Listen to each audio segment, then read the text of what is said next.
буквально кілька днів тому, але досі з нього вивозять, українські підрозділи вивозять трофеї.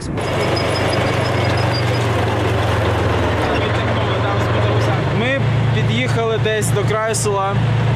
Нам аеророзвідка доповіла, що на нас їде 3 танки. Ми, відповідно, просто стояли і чекали, і в якийсь певний момент за повороту виїжджає цей танк. І просто це такий обмін пострілами, ми в нього, він в нас. Екіпаж так злякався, вони заднім ходом з дороги виїхали через село, через будівлі, заїхали в ліс, сіли на дно, буквально на жопу. І, заднім ходом прокопали себе, вкопалися, залишили танк. І ось тепер ми його витягнули і забрали собі. Отака історія. Скільки загалом трофеїв?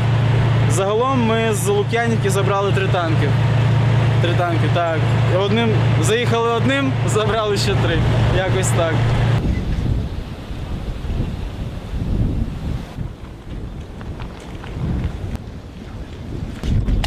Тут це була розбита БМП. Ось.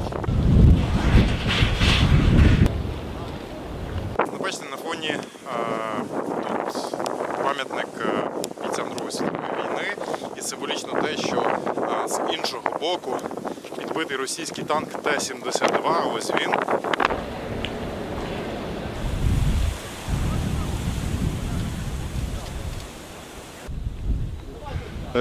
Міномети були, сильні міномети, які навіть в погребі було страшно, в підвалі сидіти страшно було.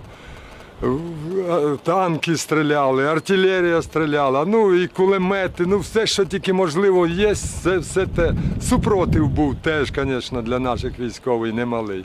Зробили вони все дуже швидко, оперативно, просто, я просто не можу так охарактеризувати, як це все швидко робило. Це героїчно. А довго тут росіяни стояли?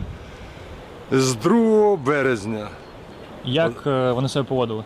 Приходили навіть в двір, обсматрували, телефони спрашували, хотіли телефони забирати, не буду говорити, мого не лишили, не забрали. Я сказав, у мене для спілкування із дітьми телефону.